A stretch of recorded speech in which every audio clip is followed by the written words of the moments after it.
আজকে আমার ঘরের অবস্থা সবাই দেখে নাও। কটা বাজছে? 9:30। এই অবস্থা ঘরের। বাচ্চারা ঘরে থাকলে যা হয়। এই ঘরটা তো আমি এইমাত্র বিছানাটা ঝাড়লাম, তাই এটা একটু ঠিক আছে। এই দেখো ড্রেসিং টেবিলের অবস্থা, এই দেখো সব কি অবস্থা হয়ে আছে গোটা ঘরের। এইটা আমি এখন পারবো না আজকে করতে, এটা থাকবে। ডাইনিং টেবিল সব অবস্থা খারাপ। কিচেনের অবস্থাটা করে দেখিয়ে দিই। এই যে কিচেন, এটা আমার কিচেনের অবস্থা। পুরো বাসন পড়ে আছে, এগুলো সব পরিষ্কার করতে হবে আমাকে এখন।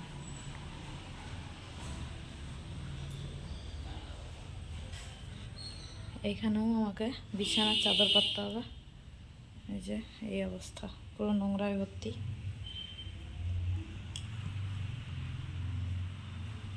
তো চলো ঝটপট করে স্টার্ট করা যাক। তো শুরু না করে আর উপায় আছে? 9:30টার সময় কাজের মেয়ে ফোন করে বলল, বৌদি আজ আর আসতে পারবো না, একটা জায়গায় যেতে হবে। আমি জিজ্ঞেস করলাম কোথায়? বললো কে মারা গেছে, তাদের বাড়ি যেতে হবে। অগত্যা ঘরের পরিবেশ তো দেখিয়ে দিলাম তোমাদের।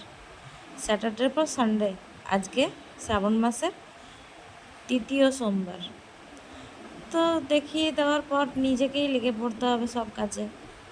একটু বসেছিলাম পড়তে, তো সে আর উপায় আছে?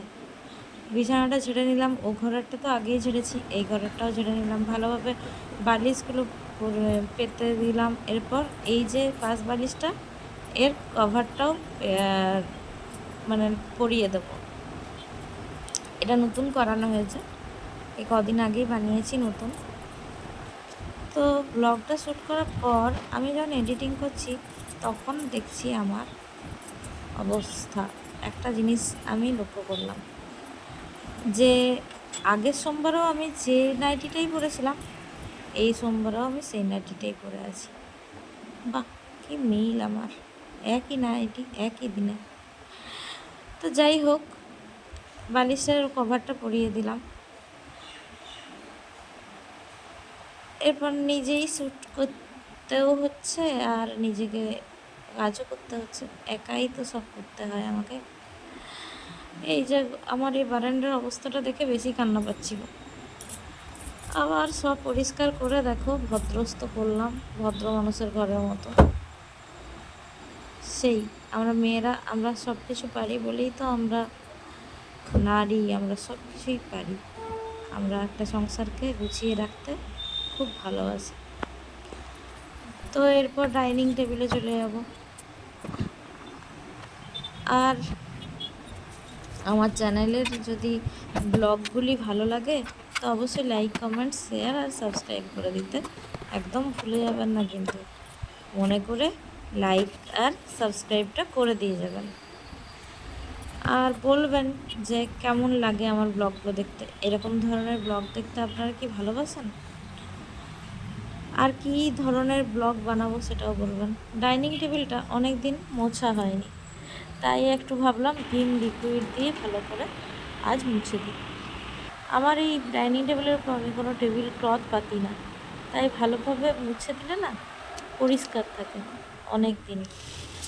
আর খাবার টাইমে তো পরিষ্কার করাই হয়।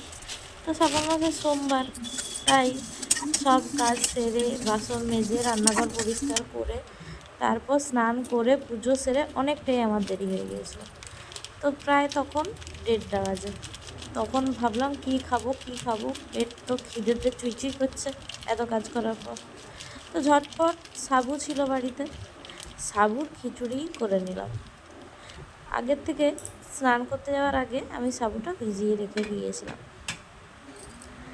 তো এইরকম হয় এক এক দিন, যেদিন কাজের মেয়েরা আসে না না, ওরা আমাদের অভ্যেসটা খারাপ করে দেয়। এবার যেদিন আসে না সেদিন এক গাদা কাজ পড়ে যায় আমাদের ঘাড়ের উপর। ঘর গোছানো তো থাকেই, আমার তো কাপড় কাচাও থাকে। আজ আমি কাপড়ও ভিজিয়েছিলাম অনেকগুলো।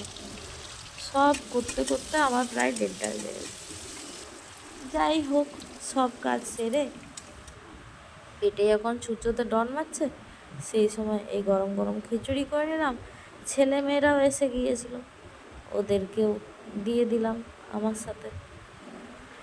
সাবুর খিচুড়ি তো ওদের খুব একটা পছন্দের নয়, খাইয়ে দিলে খেয়ে নেয়।